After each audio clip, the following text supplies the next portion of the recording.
India में हर साल हजारों पुरानी गाड़ियां सड़कों पर या गैराजों में खड़ी रह जाती हैं।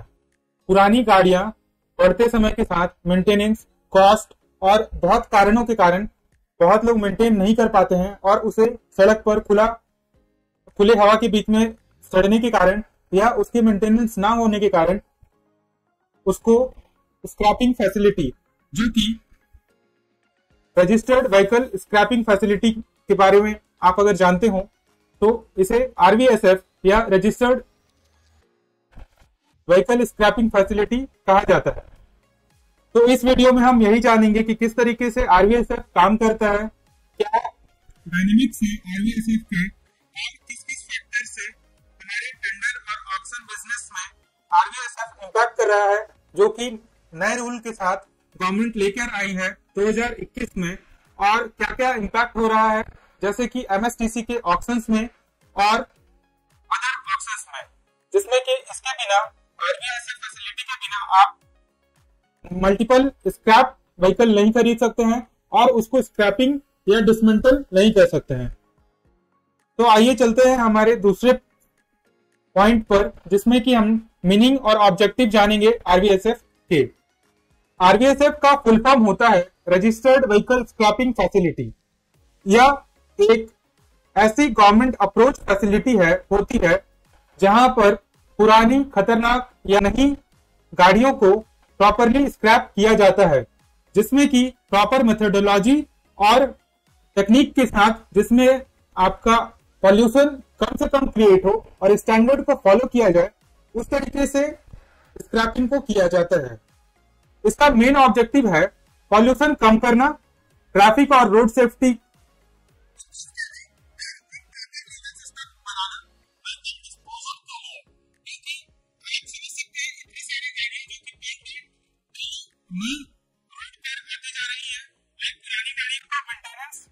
कम होने के कारण वो स्क्रैप में कन्वर्ट होते जा रहा है।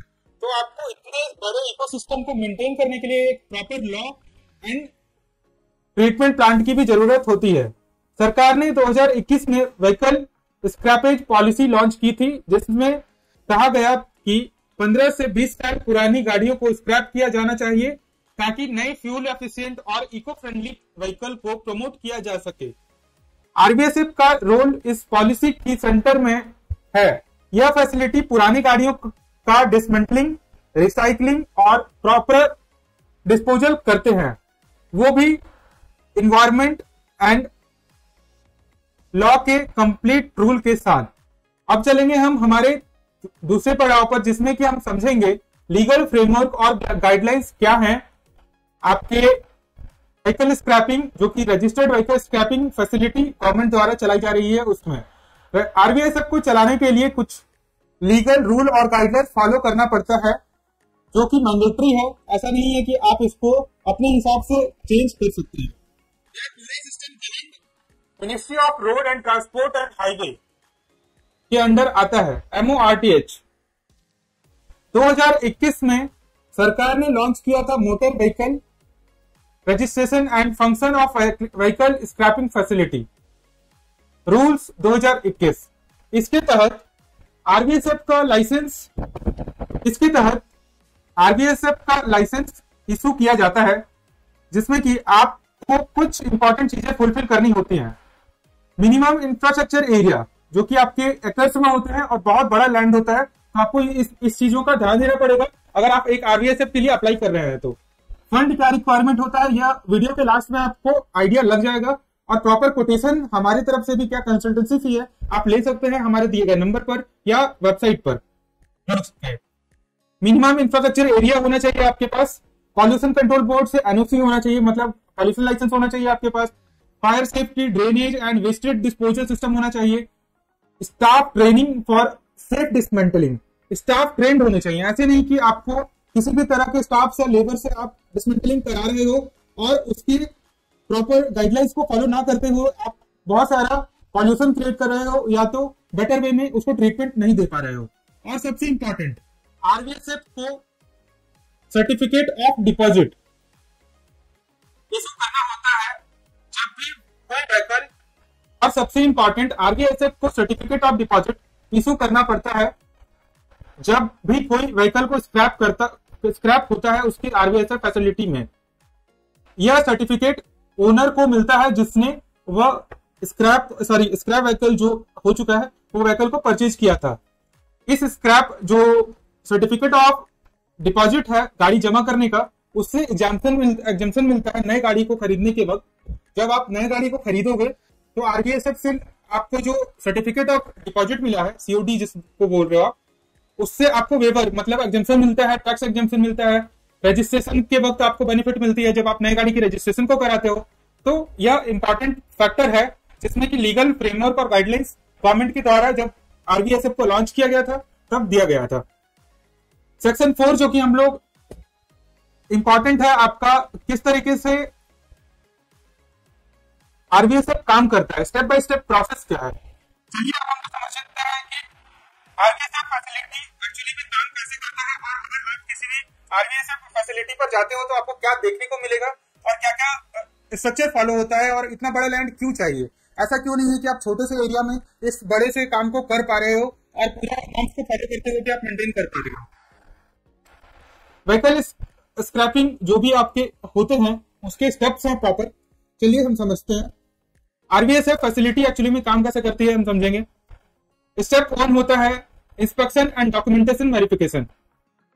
जो भी डॉक्यूमेंट वेरिफिकेशन करना है, व्हीकल का इंस्पेक्शन की किस स्टेज पर है गाड़ी, कितना एफिशिएंट है उसका इंजन, या जो भी जिस पार्ट से भी वो मींस इफेक्टेड है उसको किस तरीके से स्क्रैप में कन्वर्ट करना है, तो क्या क्या उसमें फॉलो करना पड़ेगा।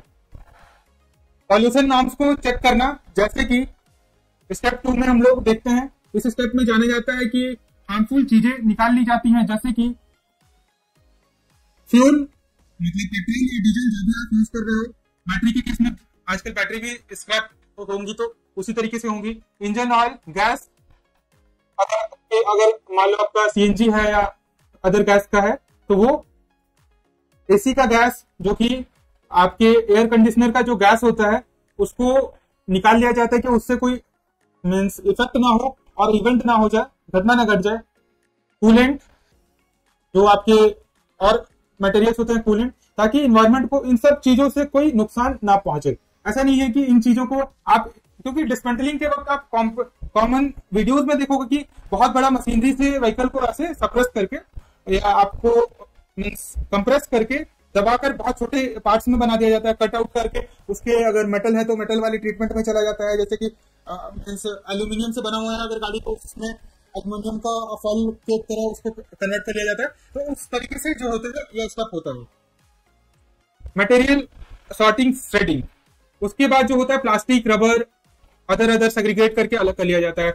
डिसमेंटलिंग ऑफ व्हीकल, जो कि बॉडी पार्ट से मान लीजिए कि गेट अलग है तो गेट को अलग कर लिया गया, इलेक्ट्रॉनिक अलग कर लिया गया, प्लास्टिक है तो प्लास्टिक को अलग कर लिया गया, तो इस तरीके से उसको कर लिया जाता है।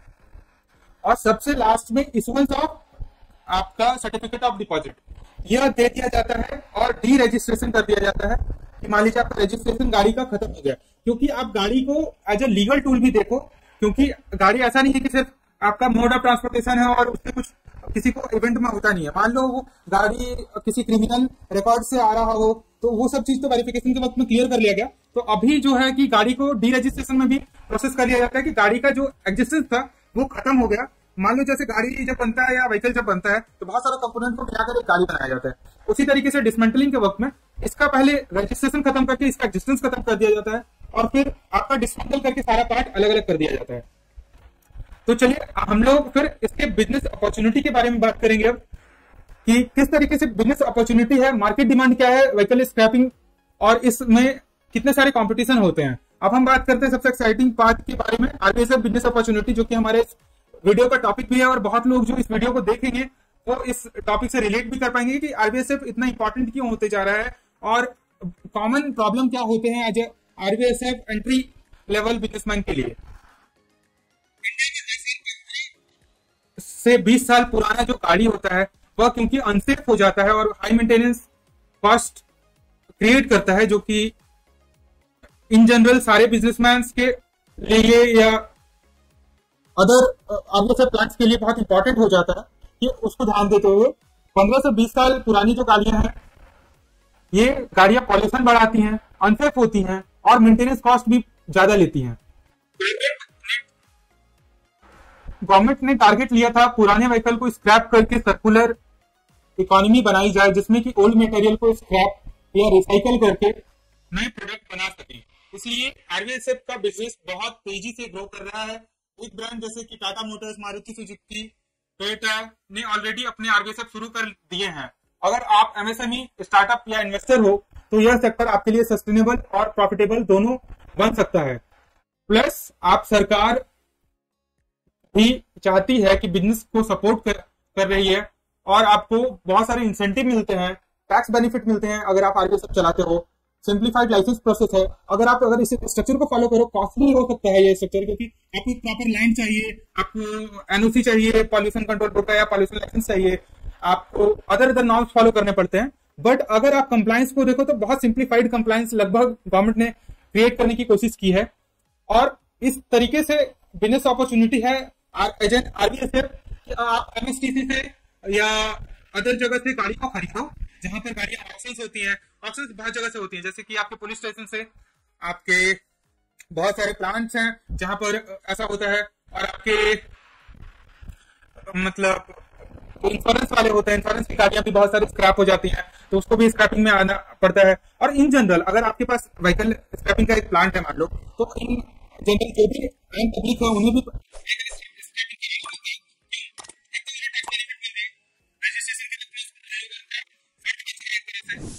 कॉस्ट बच रहा है, आपको एग्जम्पशन मिल जा रहा है, मीन्स वेव हो जा रहा है आपका, कुछ कुछ टैक्स, कुछ कुछ बेनिफिट्स मिल जाते हैं अगर आपने आरवीएसएफ के थ्रू या किसी भी टेक्निकल मीडियम के थ्रू अपना गाड़ी को स्क्रैपिंग कराया है। तब चलिए हम लोग दूसरे पार्ट पर चलते हैं कि अगर आपने मान लो डिसाइड किया कि हाँ हमें आगे से बिजनेस करना है, किस तरीके से करना है, सेटअप प्रोसेस क्या है, कितना कॉस्ट लगभग आ जाता है, अगर आप इस बिजनेस को करना चाहते हो तो कहां पर करो। सिटी के बीच में चाहोगे तो फिर वो क्रिएट करेगा एक प्रॉब्लम, क्योंकि आपका पॉल्यूशन से रिलेटेड यह बिजनेस है और आपका लैंड, एयर, वाटर सारा कुछ इसमें इंक्लूडेड होता है, इसलिए आपको वो भी ध्यान देना पड़ता है। चलिए हम बात करते हैं आरवीएसएफ बिजनेस को स्टार्ट करने के लिए प्रोसेस क्या क्या होता है। लैंड रिक्वायरमेंट, जो कि आपको 1 से 2 एकड़ चाहिए। लोकेशन इंडस्ट्रियल होनी चाहिए, ना कि आप सिटी के बीच में या उस एरिया में करो जहां पर पॉल्यूशन से रिलेटेड कोई काम करना मना हो या हजार्डस वेस्ट क्रिएट करना मना हो। इंफ्रास्ट्रक्चर सेटअप क्या है, आपको बनाना होगा एक बाउंड्री वॉल, आपको कवर करना होगा उस प्लॉट को। फिर से ड्रेनेज सिस्टम प्रॉपर बनाना होगा कि आपका जो मटेरियल है या स्क्रैप है उसको प्रॉपर मीन्स ट्रीटमेंट होकर उसका डिस्पोजल हो। डीपॉल्यूशन जोन बनाना होगा, मतलब आपको उसको क्लोज इन्वायरमेंट एक तरह से करना होगा कि आपका पॉल्यूशन बाहर ना जाए। व्हीकल स्टोरेज एरिया, आप अगर व्हीकल स्टोरेज एरिया ही नहीं रखोगे तो किस तरीके से आप बहुत सारे व्हीकल को स्क्रैपिंग मीन्स पार्ट जब करना होगा तब तो आपका 1-2 गाड़ी आपका स्क्रैपिंग प्रोसेस में होगा, पर आपका जब पूरा टोटल एरिया में बहुत सारा गाड़ी पड़ा होगा तो आपको जगह चाहिए होगा, तो स्टोरेज एरिया आपको डिफाइन करना होगा। Scrap processing and shredding unit होना चाहिए आपका। मतलब श्रेडिंग यूनिट क्यों मैं बोल रहा हूँ, आपका श्रेडिंग यूनिट इसलिए मैं बोल रहा हूँ क्योंकि मान लो जब गाड़ियों को पार्ट को काटोगे आप, बहुत बड़ा आपने जैसे विंडो को डाला, सॉरी डोर को डाला, आपके छोटे छोटे पार्ट्स में उसको श्रेड किया जाता है, काट कर बहुत छोटा पार्ट कर दिया जाता है, तो उसके लिए आपको वो प्रोसेस करना पड़ेगा। Office and record keeping space, अगर आपके जो कस्टमर हैं या क्लाइंट्स जिसको आप बोल सकते हो, तो वो अगर आप उन्हें भी कहीं पर ट्रीटमेंट के अगल बगल आप ऑफिस एक रखोगे जहां पर उन्हें ट्रीट कर पाओ, उन्हें डॉक्यूमेंटेशन दे पाओ, एक प्रॉपर ऑफिस सेटअप होना चाहिए जहां पर आपका नॉर्म सारा अगर आप कर रहे हो तो आपको डे टू डे मेलिंग और आपके प्लेस ऑफ बिजनेस के लिए वो रिक्वायर्ड होगा। मशीनरी और इक्विपमेंट क्या क्या होते हैं, vehicle lifter, fluid evacuator, hydraulic cutter, shredder, web bridge, sorry, हाँ जी, यह 5 जो चीज है यह आप ध्यान से नोट कर लो। क्या कॉस्ट चल रहा है इसका मार्केट में, किस पर्पस के लिए स्क्रैपिंग प्लांट में आप अगर इस प्लांट में इन मशीनरीज को लगाओगे तो किस लेवल का लगाना पड़ेगा, कितना मेंटेनेंस होता है, कितना इन्वेस्टमेंट होता है, क्या मतलब लोन पर उस मशीनरी को लिया जा सकता है कि नहीं, उस पर आप डिस्कशन कर लो, इंक्वायरीज कर लो, और इन सारी चीजों को आप legal.in के माध्यम से बिल्कुल जान सकते हो और आगे बढ़ सकते हो, बट पहले आपको डिसाइड करना होगा कि आपको आरबीएसएफ बिजनेस करना भी है या नहीं। लीगल एंड इन्वायरमेंटल अप्रूवल्स, आपको क्या क्या चाहिए? पॉल्यूशन का चाहिए, फायर का चाहिए, लोकल अथॉरिटी, अगर police and other municipal corporation या जो भी वहां के लोकल अथॉरिटीज हैं उनसे अप्रूवल चाहिए, एनओसी चाहिए एक तरह से। लेबर एंड सेफ्टी कंप्लायंसेस, क्योंकि इसमें ह्यूमन इन्वॉल्व है। ह्यूमन जब इन्वॉल्व होता है तो उसमें दिक्कत ये आता है कि उनके सेफ्टी का, मशीनरी है तो मशीनरी से कुछ इम्पैक्ट हो गया, उनके फिजिकल हार्म हो गया, डेथ तक भी हो जाता है अगर बहुत बड़ा मशीनरी इवेंट होता है आपके आरबीएसएफ प्लांट पर। तब आपको सारा नॉर्म्स को फॉलो करना पड़ेगा, ईपीएफ, ईएसआईसी, अदर जीएसटी, आपके टैक्सेशन के जो नॉर्म्स है, सारा कुछ से मिलकर बना हुआ है आरबीएसएफ, तो वो हम लोग देखना पड़ेगा। फाइनल अप्रूवल आपको मिलेगा मिनिस्ट्री ऑफ रोड से, जो आपके MORTH है, रोड एंड हाईवे, उनसे ही आपको ये लाइसेंसिंग मिलेगा। मैन पावर ट्रेनिंग क्या है? मैन पावर ट्रेनिंग आपका तब काम आता है जब आप प्लांट को सेटअप करते हो और आप जब प्लांट को ट्रेनिंग, मैन पावर को ट्रेनिंग देते हो, तब आपका इस पूरे प्रोसेस में किस तरीके से एंड टू एंड रजिस्ट्रेशन करना है, सारा कुछ करना है, वो कंप्लायंस के लिए हमसे आप जुड़ सकते हो। डॉक्यूमेंटेशन लाइसेंस और documentation and licences required. Business registration आपका होना चाहिए। प्रोप्राइटरशिप हो अगर आप तब भी हो सकता है, कोई दिक्कत नहीं है। पार्टनरशिप हो तब भी हो सकता है। एलपी या प्राइवेट लिमिटेड, किसी भी तरह का फॉर्म है आपका हो सकता है, कोई दिक्कत नहीं है। जिस लैंड पर आरपीएसएफ सेटअप कर रहे हो आप, उसका ओनरशिप या रजिस्टर्ड लीज एग्रीमेंट होना चाहिए। लैंड डॉक्यूमेंट या लीज एग्रीमेंट होना चाहिए प्रॉपर आपके पास। आपको चाहिए consent to establish city, CTO, SPCB से हो या सीपीसीबी से हो। आपका पीसीबी लाइसेंस इसको बोलते हैं, पॉल्यूशन कंट्रोल बोर्ड का लाइसेंस या पॉल्यूशन लाइसेंस इन जनरल बोला जाता है, आपको ये चाहिए। फायर सेफ्टी से आपको लोकल फायर डिपार्टमेंट से अप्रूवल लेना पड़ता है, नॉर्म्स फॉलो करने पड़ते हैं। अगर मान लो आपके प्लांट में आग लग जाता है तो आप किस तरीके से मेंटेन करोगे उस फायर इवेंट को, तो उसके लिए आपको फायर नॉर्म्स को आपको लाइसेंस लेना पड़ता है। जीएसटी रजिस्ट्रेशन आपका बिजनेस ट्रांजेक्शन को इन्वॉल्व करता है और हैवी ट्रांजेक्शन को इन्वॉल्व करता है, तो आपका जीएसटी नॉर्म्स आपको है वो आपको लेना ही है। लेबर, आपके लेबर इंटेंसिव ये काम है, फिजिकल काम है, क्योंकि तो आपको EPF, ESIC, EPFO, ESIC, labour licence, इस तरीके के रजिस्ट्रेशन लेने ही होंगे। Ministry of road transport and highway MORTH, जो आपको ऑथराइज स्क्रैपिंग फैसिलिटी बनाता है, ये सारे डॉक्यूमेंट एक प्रॉपर फाइल के फॉर्म में रेडी होना चाहिए ताकि आप अप्रूवल स्मूथली मिल सके बिना डिले के। लीगल आपकी मदद करता है पूरा कंप्लायंस करने में, रजिस्ट्रेशन करने में और फाइल प्रिपरेशन में, हैजर फ्री प्रोसेस, जो कि हम आपको गारंटी करते हैं। तो हम बात कर रहे हैं benefit of scrapping with RBSF. Being individual में आपको ये जानना चाहिए कि कितना बेनिफिट है आरबीएसएफ से स्क्रैपिंग कराने का। आरबीएसएफ के थ्रू व्हीकल स्क्रैपिंग कराने का क्या फायदा होता है, चलिए देखते हैं। सबसे इंपॉर्टेंट बेनिफिट है ओनर्स ऑफ बिजनेस, और ओनर हो या बिजनेस हो दोनों को मिलते हैं फाइनेंशियल इंसेंटिव। आपके सर्टिफिकेट ऑफ डिपॉजिट के कारण रोड टैक्स में कंसेशन मिलता है, रजिस्ट्रेशन फी बेहतर होता है, 4 से 6% व्हीकल का प्राइस कम हो जाता है आपका पुरानी गाड़ियों को स्क्रैप कराने में। लीगल प्रोटेक्शन क्या है? आप समझ रहे होगा कि 4 से 6% हो रहा है तो मैं अपने नए गाड़ी में चलते फिरते गाड़ी को क्यों स्क्रैप कराऊं। हाँ जी, तो आप ये सोच रहे होगे कि आप 4 से 6% के लिए आप अपने गाड़ी को स्क्रैप क्यों कराओ। एक तो आपका फ्यूल जो खा रहा है वो गाड़ी कम खाएगा, नए टेक्नोलॉजी से आपको नए गाड़ी मिलते हैं तो आपकी बेटर एक्सपीरियंस होती है। आप बहुत पुराना वर्जन चला रहे हो, 20 साल पुराना गाड़ी का कहने का मतलब आप पुराने जो मॉडल्स आते थे उसको चला रहे हो, कंफर्ट को मिस कर रहे हो, तो बहुत सारा चीज को आप नए गाड़ी में ले रहे हो अगर, तब आपको बेनिफिट मिल सकता है। या तो आपकी गाड़ी पड़ी हुई है, कोई उसमें प्रॉब्लम है, टेक्निकल फॉल्ट है, उसके कारण आपका गाड़ी चल भी नहीं रहा है और आप उस गाड़ी को स्क्रैप करा लेते हो अभी और उसको बाद में उस बेनिफिट को ले रहे हो, तो आपको उसमें भी कोई दिक्कत नहीं होता है। लीगल प्रोटेक्शन क्या होता है? आपके आरटीओ से डी रजिस्टर हो जाता है गाड़ी। आपका गाड़ी मान लो उसमें कोई क्राइम होता है, इवेंट होता है, उसके इंजन को कहीं यूज कर लिया जाता है, चेसिस को कहीं यूज कर लिया जाता है, कुछ उसके इंश्योरेंस से आपको जो बेनिफिट हो रहा है वो नहीं मिल पा रहा है, तो सारा कुछ आपको आरटीओ से डी रजिस्टर हो जाता है, उसके बाद कोई लाइबिलिटी नहीं बचा, वो गाड़ी एग्जिस्ट ही नहीं करता है, तो उसका आपको बेनिफिट मिल जाता है। ऑर्गेनाइज्ड है, ट्रांसपेरेंट सिस्टम है। आपकी जो गाड़ी का लाइसेंस आरसी जो होता है, रजिस्ट्रेशन सर्टिफिकेट, तो एक कार्ड के फॉर्म में आता था और अभी भी आता है, सॉरी, देन वो कार्ड इनवैलिड हो जाता है, मतलब आप उसके बाद आपका कोई लाइबिलिटी नहीं बनता उस गाड़ी के रिगार्डिंग। ट्रांसपेरेंट सिस्टम है टोटली। और आप सबसे बड़ा इंपॉर्टेंट बात है कि आप अपने गाड़ी को स्क्रैप करा के आप एक बेटर वे में स्क्रैपिंग सिस्टम को चला रहे हो, और आप अपने गाड़ी को स्क्रैप करा के एक नई गाड़ी में कन्वर्ट भी करा रहे हो, क्योंकि आपका जो मीन्स मटेरियल था, वो मैटर था, वो तो इम्पोर्टेंट है ना, वो नई गाड़ी में फिर कन्वर्ट होकर आ जाएगा।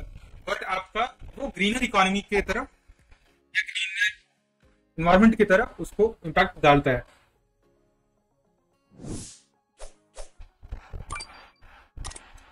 अब हम बात कर लेते हैं कि किस तरीके से लीगल आपकी सहायता करती है आरवीएसएफ बिजनेस को सेटअप करने में। सबसे इंपॉर्टेंट बात है लीगल, आपको certified lawyers, advocates and CS जो भी आपके फील्ड में है वो देती है। आपको बिजनेस एनालिस्ट देती है, बिजनेस मैनेजमेंट के जो पर्सन्स होते हैं वो देते हैं, और आपके फील्ड में सर्टिफाइड ट्रेनर्स भी देते हैं जो कि आपके बिजनेस को गाइड करेंगे किस तरीके से आप बिजनेस को कंडक्ट करो, रजिस्ट्रेशन लो, आप बेटर टू बेटर वे में कंडक्ट कर पाओ अपने बिजनेस एक्टिविटीज को। तो हम लोग उस पर बात करते हैं। बिजनेस प्लानिंग, लैंड सिलेक्शन होता है, इन्वेस्टमेंट प्लानिंग होता है, आपके बिजनेस स्ट्रक्चर को डिसाइड करना होता है, सारे में आपका लीगल आपकी सहायता करती है। लीगल आपके रजिस्ट्रेशन, कंपनी रजिस्ट्रेशन अगर आप प्राइवेट लिमिटेड लोगे, एलएलपी लोगे, 1% कंपनी लोगे, आप सब में कंपनी आपकी रजिस्ट्रेशन करने में सहायता करेगी लीगल की टीम। जीएसटी रजिस्ट्रेशन में आपकी सहायता करेगी। पॉल्यूशन बोर्ड का अप्रूवल जो कि पीसीबी का लाइसेंस होता है, पॉल्यूशन लाइसेंस होता है, वो सबसे इंपॉर्टेंट है, जो कि उसमें सहायता करेगी। लेबर लॉ कंप्लायंसेस जैसे कि ईपीएफओ, यूएसआईसी और लेबर लॉ, जो भी आपके लेबर कंप्लायंसेस है उसमें आपके लेबर लाइसेंस से लेकर सारी चीजों में आपकी सहायता करेगी। आपके आरबीएसएफ को एप्लीकेशन को फाइल करने से लेके आपको लाइसेंस दिलाने तक में सहायता करती है। लाइसेंसिंग और एप्लीकेशन फाइलिंग में भी सहायता करेगी आपकी लीगल की टीम।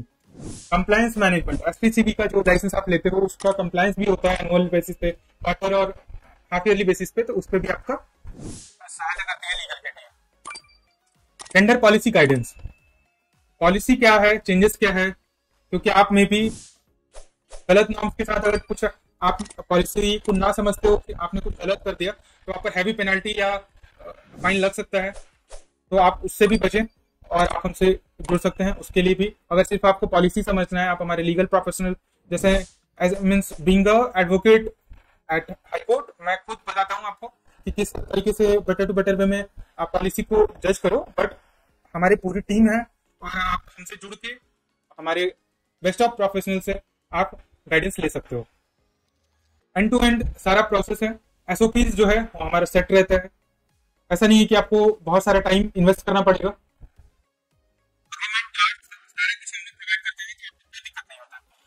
आपको सक्सेसफुल आरबीएसएफ बिजनेस स्टार्ट करने से लेकर कंडक्ट करने में आपको हेल्प करती है। तो अगर आप जुड़ना चाहते हैं तो आप हमसे जुड़ सकते हैं legal.in पर या दिए गए नंबर पर। बने रहें हमारे चैनल के साथ इसी तरह की वीडियोस को देखने के लिए। और किसी भी तरह की आरबीएसएफ मिली, आप एमएसटीसी से बिजनेस करना चाहते हैं, स्क्रैपिंग का मिली व्हीकल लेना चाहते हैं, बहुत सारा एंड ऑफ लाइफ जो व्हीकल है, एंड ऑफ लाइफ व्हीकल को आप आरबीएसएफ में कन्वर्ट करते हो, मतलब एंड ऑफ लाइफ व्हीकल मतलब सड़ा गला स्क्रैप बिजनेस, सॉरी स्क्रैप गाड़ियां जिसको आप डिसमेंटल करके उसका लीगल एग्जिस्टेंस खत्म करके फिर जो आप कन्वर्ट करते हो, क्योंकि आप बहुत देखोगे रोड पर पड़ा रहता है बहुत बड़ा बड़ा बसेस, ट्रक्स, आपके छोटी छोटी गाड़ियां भी जो ऑल्टो सेंट्रो जो पुरानी हो चुकी हैं, जो बहुत पुरानी गाड़ियां थी वो आजकल स्क्रैप में पड़ी रहती हैं, उन पर कोई ध्यान नहीं देता है, तो उसमें लीगल इशू भी तो हो सकता है ना, क्योंकि उसकी जो मींस इम्प्लीकेशंस हैं वो अदर इशू भी क्रिएट करते हैं। तो उससे भी बचने के लिए आपको आरबीएसएफ को फॉलो करना चाहिए। बीइंग अ इंडिविजुअल भी और बीइंग अ बिजनेस ओनर आप अगर सोचो तो आपके पास कितना सारा स्क्रैप आपको दिखेगा तब, और आप तब एक्सेस कर पाओगे, क्योंकि आप नॉर्मल गाड़ी को काट ही नहीं सकते हो, मतलब डिसमेंटल आप उसमें थोड़ा सा डिफरेंशिएशन क्रिएट करने का कोशिश करो। वो एक क्राइम है और हीनियस क्राइम है, आपको उसके लिए penalty, fine, jail, whatever imprisonment आपको फेस करना पड़ सकता है। तो आपको बचेंगे इस चीज के लिए। और आप जुड़े हमारे साथ। इस वीडियो को देखा आपने और किस तरीके से आरबीएसएफ आपकी हेल्प करता है, आप जुड़ सकते हैं हमारे लिए। हमारे इस कंटेंट से अगर आपको बेनिफिट हुआ है तो आप हमें कमेंट और लाइक करके बताएं, और क्या बेटर वे में और नॉलेज हम प्रोवाइड कर सकते हैं उसके लिए आप हमें बता सकते हैं। धन्यवाद। बने रहे हमारे चैनल के साथ इस तरह के वीडियोस को देखने के लिए। जुड़ते रहे लीगल के साथ। धन्यवाद।